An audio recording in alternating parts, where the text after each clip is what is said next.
Hai, selamat malam semua. Nih, saya Jeff Ignacio, pemilik channel Everything Siti Nordiana. Segala macam yang berkaitan dengan Siti Nordiana, dia berlakon ke, dia menyanyi ke, dia promote produk ke, makanan ke, travel ke, apa-apa je lah.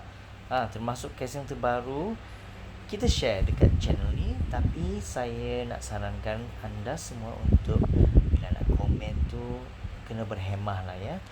Ya, mungkin kita tahu keadaan, siapa salah, siapa betul, ataupun siapa betul, siapa salah. Mungkinlah. Tapi adalah lebih baik kalau kita jangan keterlaluan dalam memberi komen, berpada-pada dalam memberi komen, supaya aura positif tetap berada dalam lingkungan channel ini. Ya, kita sedar bahawa Siti Nordiana sedang diuji. Bukan itu saja, orang-orang yang buat rakaman tersebut juga, mereka juga turut diuji. So mereka sama-sama diuji, dan kita lihat siapa yang akan lulus ujian inilah. Ya, video yang terbaru yang saya kongsikan itu adalah video daripada channel Sekadar Berita. Memang saya follow, saya subscribe channel tersebut, dan beberapa jam lepas beliau kongsikan video ini ya, dengan naratif dia. Akhirnya mereka yang berkaitan itu bersuara ya. So saya sebenarnya tidak sangka yang mereka bersuara dengan turut sama mendapatkan hikmat nasihat peguam lah ya. So saya pun kurang pasti kandungan hikmat nasihat yang macam mana. Tak tahulah, mungkin peguam yang bijak itu akan mengatakan sesuatu yang baik agar kedua-dua pihak tidak sampai ke level yang no turning back lah orang kata ya. So kita cuma sebagai peminat, kita cuma dapat berdoa, dapat berharap agar keadaan akan menjadi lebih okey selepas ni ya. Siapa mahu berbala kan, mereka dah kenal begitu lama, sejak kemunculan lagi, ataupun mungkin sebelum jadi artis pun mereka dah kenal kot. Kita tak tahu kan. Kita cuma dapat berdoa dan berharap yang things will get better soon lah ya. Because industri muzik Malaysia ni, ataupun industri muzik Malaysia ni bukannya besar. Kau ke kiri nampak, kau ke kanan nampak, kau ke depan belakang nampak. Memang very small lah orang kata ya. So kalau sebaik-baiknya, janganlah kita mencari musuh, lebih baik mencari kawan. Karena kawan, sesama kawan akan dapat mendokong ataupun menyokong kerjaya masing-masing. Saya selalu ambil pendekatan ini. Mungkin saya berkawan dengan ramai orang, dan ada kalanya apa yang saya mahu itu saya tidak dapat, tapi orang lain dapat. Mungkin saya akan ada rasa cemburu lah ya, contoh dia. Tapi cemburu itu haruslah cemburu yang positif. Bagaimana menjadi cemburu yang positif adalah dengan mengakuinya, satu. Kedua, minta nasihat ataupun tips daripada kawan anda. Saya sebenarnya, contohnya lah, kalau saya akan bawa, saya sebenarnya mau benda ni lah, dah lama saya nak, tapi saya tak dapat. Dah lama sangat tunggu, tiba-tiba you dapat. Macam mana you dapat? Boleh bagi nasihat atau tips tak? Macam tu. Itu adalah cemburu yang positif, yang baik. Meaning to say, mungkin there is something about you that you don't get it, and that person did it because he or she did something, ataupun dia buat sesuatu. So you minta tips, and then if it doesn't work, meaning to say benda tu it's not meant for you lah, or not meant for you, or you have to wait a bit longer.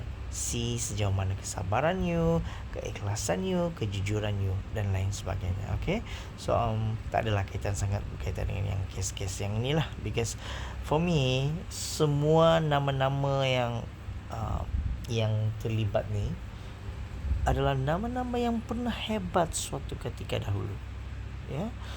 Kalau tidak hebat, mustahil saya kenal. Because saya ni sangat selektif bila meminati seorang artis tu. Dulu saya satu saja artis Malaysia yang saya minat, Siti Nurhaliza ya.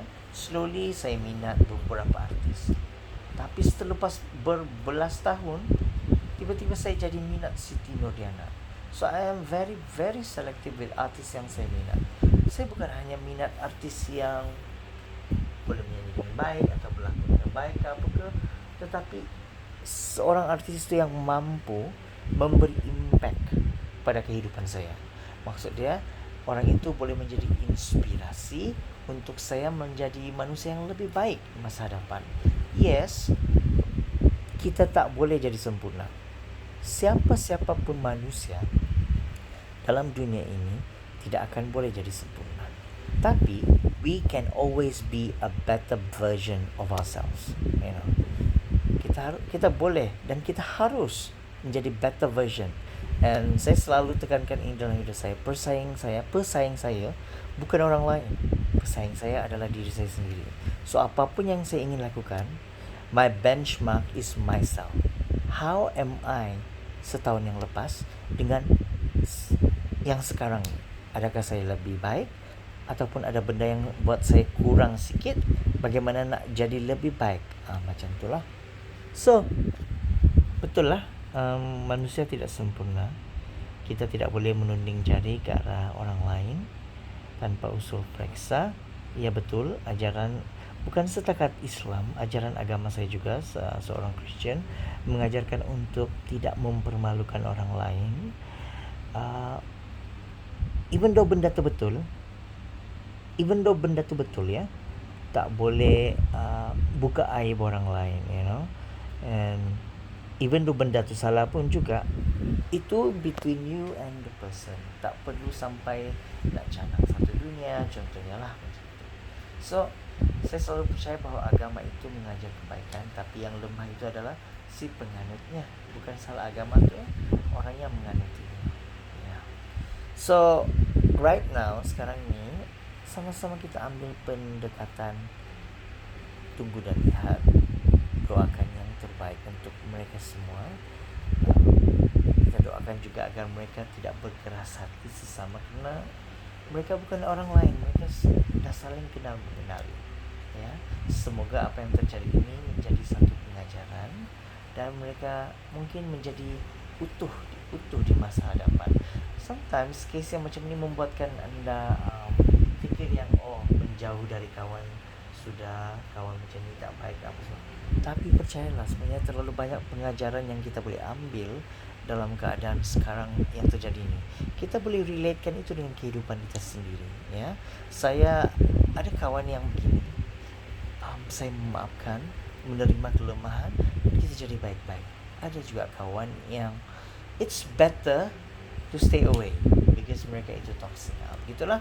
Tapi semua itu bergantung pada situasi ataupun keadaan lah. Kita tunggu dan lihat. So that's it lah bebelan saya malam ni. Saya minta maaf kerana sekali lagi saya merakam di tempat yang gelap because I'm actually in my room and I am very sleepy right now. So thank you very much for listening. Take care, stay safe, and hashtag kita jaga kita. Good night.